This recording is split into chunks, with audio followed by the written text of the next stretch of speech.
안녕하세요. 법률정보쇼 이인철 변호사입니다. 자, 이번 시간에는요, 이혼과 경제 문제 2탄. 자, 이혼하게 될 경우에 우리 이제 가정주부님들, 아내분들이 가장 걱정하는 게 바로 경제적인 독립이죠. 아니, 남편은 정말로 회사에서 잘 나가는데 아내는 경력 단절, 애 낳고 집안 살림하느냐, 그동안 이제 직장 생활 안 하신 거예요. 그래서 지금 다시 이제 직업을 구하려니 힘들고, 그래서 이제 경제적으로 독립하기 위해서 재산 분할을 받게 됩니다. 자, 위자료는 사실 별로 중요하지 않아요. 위자료는 금액도 많이 안 나오고 중요한 것은 재산 분할이라고 할 수 있는데, 재산 분할은 뭔가요? 그야말로 부부가 혼인한 이후에 같이 열심히 일을 해가지고 번 재산에 대해서 공평하게 나누자는 게 재산 분할이잖아요. 각자의 기여도에 따라서 나누는 건데요. 자, 예를 들어서 우리 아내분들 같은 경우에는 전업주부도 있을 것이고 또 맞벌이 부부도 있을 것이에요. 그러면 전업주부와 맞벌이 부부 재산 분할이 똑같을까요? 약간 다를 수가 있습니다. 자, 그야말로 재산 분할은 기여도에 따라 나누는 거예요. 이 재산을 누가 얼만큼 기여했느냐. 예를 들어서 집을 샀다. 우리 서울 시내 아파트 하나 샀는데 남편이 열심히 이제 회사에서 일을 해서 돈을 벌어서 이 아파트 대금을 마련했어요. 그동안 아내는 일을 하진 않고 집에서 이제 살림도 잘하고 아이도 잘 키웠다. 이럴 경우에 예전에는 남편들은 아내에 대한 기여도가 없다고 주장을 했어요. 자, 아내가 기여도가 없을까요? 기여도가 있죠. 아내가 열심히 내조를 했기 때문에 남편이 밖에서 열심히 일을 할 수가 있었잖아요.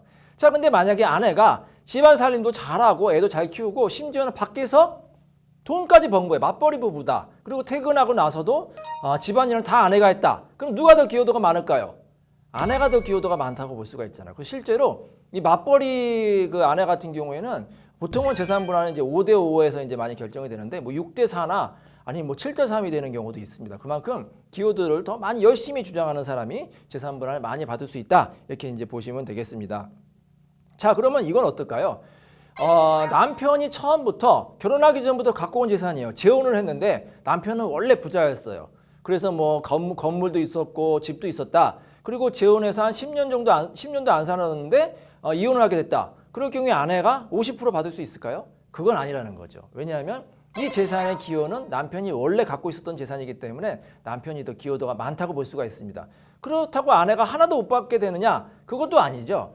예를 들어서 재혼을 하자마자 1년도 안 살아서 이혼할 경우에는 아내가 이제 기여도가 거의 없기 때문에 이거는 이제 특유 재산이라고 볼 수가 있어요. 그래서 이제 못 받지만 결혼 생활 5년, 10년, 20년 이렇게까지 이제 계속 유지가 되고 그동안의 재산 가치가 점점 늘어났다. 이럴 경우에 아내도 이제 재산 분할에 기여도가 있다. 이렇게 볼 수가 있고요.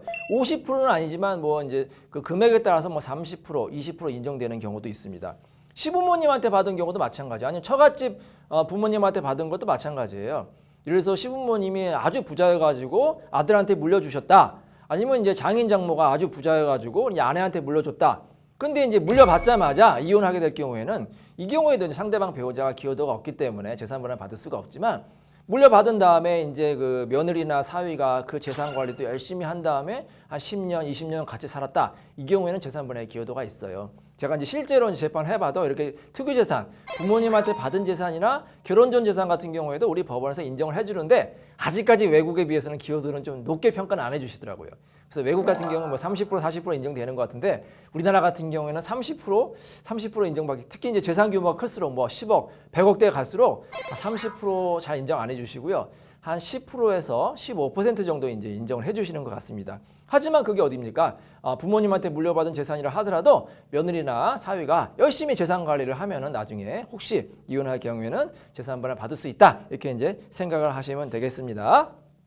자, 근데 실컷 이제 이렇게 판결을 받아가지고 어렵게 재판했어요. 이혼 재판 같은 경우에 보통 1년에서 길면 2년 정도 걸리거든요. 그렇게 판결을 다 받아놨는데 상대방의 재산을 안 주는 거예요. 왜? 그동안 재산을 다 빼돌리는 경우가 있습니다. 재산을 주기 싫어가지고 다른 사람 명의로 돌려놓는다든지 아니면 현금화해가지고 어디 꽁꽁 숨겨놓는 경우가 있어요. 심지어는 땅속에 묻어놨다. 근거에 이제 보관하고 있다. 이런 사람도 봤는데 그럴 경우에는 아무리 판결문이 있어도 집행을 할 수가 없습니다. 왜냐?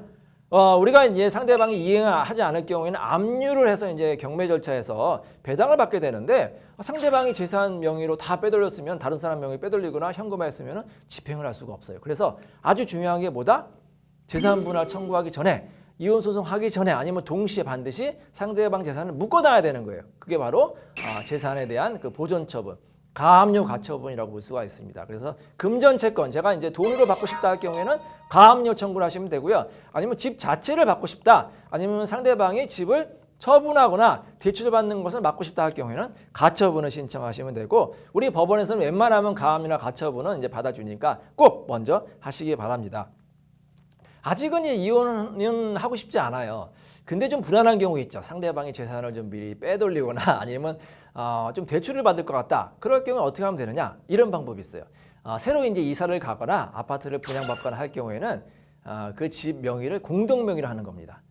예를 들어서 단독 명의로 할 경우에는 그 명의자가 마음대로 처분하거나 대출을 받아도 막을 수가 없거든요. 우리나라 법에서는 부부 결산제이기 때문에. 근데 공동 명의로 꽉 묶어두면은 상대방이 마음대로 처분할 수가 없어요. 왜냐하면 공동명의 같은 경우에는 다른 이제 공동명의자의 동의를 받아야 되고, 대출 같은 경우에도 은행에서는 공동명의로 됐을 경우에는 다른 이제 공동명의자 이제 도장을 이제 받아라 이렇게 하는 경우가 있기 때문에 이게 미리 이제 어떻게 보면 예방 효과가 있는 거죠. 상대방이 재산을 빼돌리거나 아니면 이제 대출 받는 것을 막는 효과도 있고요. 남편이나 아내 공동명의로 하는 게 서로 상대방 기분도 좋게 하고, 아니면 또 혹시 모를 나중에 이혼에 대비하기 위해서도 좋은 효과가 있으니까 공동명의도 한번 생각해 보시기 바랍니다.